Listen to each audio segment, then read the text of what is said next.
Hey guys, welcome back to another Monday movement. Today I'm going to go over the proper and safe way to perform kettlebell swings. Now this exercise does have multiple different variations. I'm going to go over just a couple of them. There are other versions, doesn't necessarily mean they are wrong. These are just my personal favorites.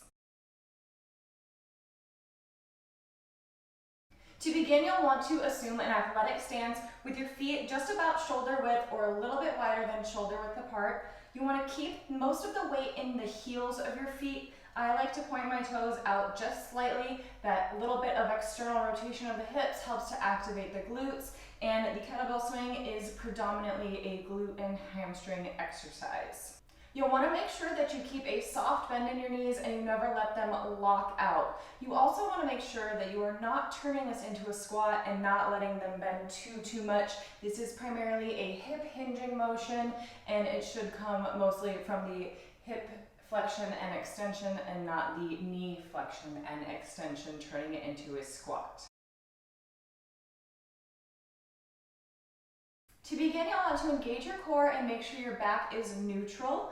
You will hinge at the hips to take an overhand grip with the kettlebell, and you will do almost a deadlift to bring it up. You'll want to retract your shoulder blades to bring your shoulders in place and engage your lats. From here, you are going to hinge at the hips to bring the kettlebell in between your legs and swing it up quickly till the kettlebell is at your shoulder level and your arms are parallel to the ground.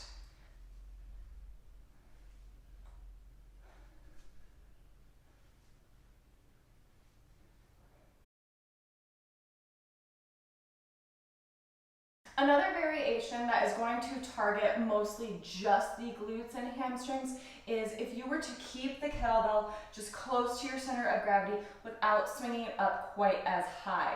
So I'll go ahead and demonstrate that one for you. Again, we are going to deadlift it up, retract our shoulder blades, get those lats engaged. From here, we are going to still swing it between our legs, but instead of coming all the way up to our shoulder height, we're just going to come here, keeping it closer to our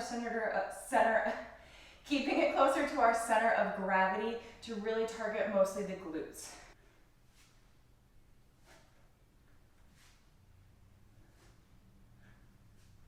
By doing it that way, I take out the lats and the shoulders from the exercise, and it's mostly going to be a lower body movement. Now the opposite of that is if you were to take the kettlebell and swing it all the way up over your head. This is going to turn it into a full body exercise, and you are going to get a lot more shoulder involvement in it as well.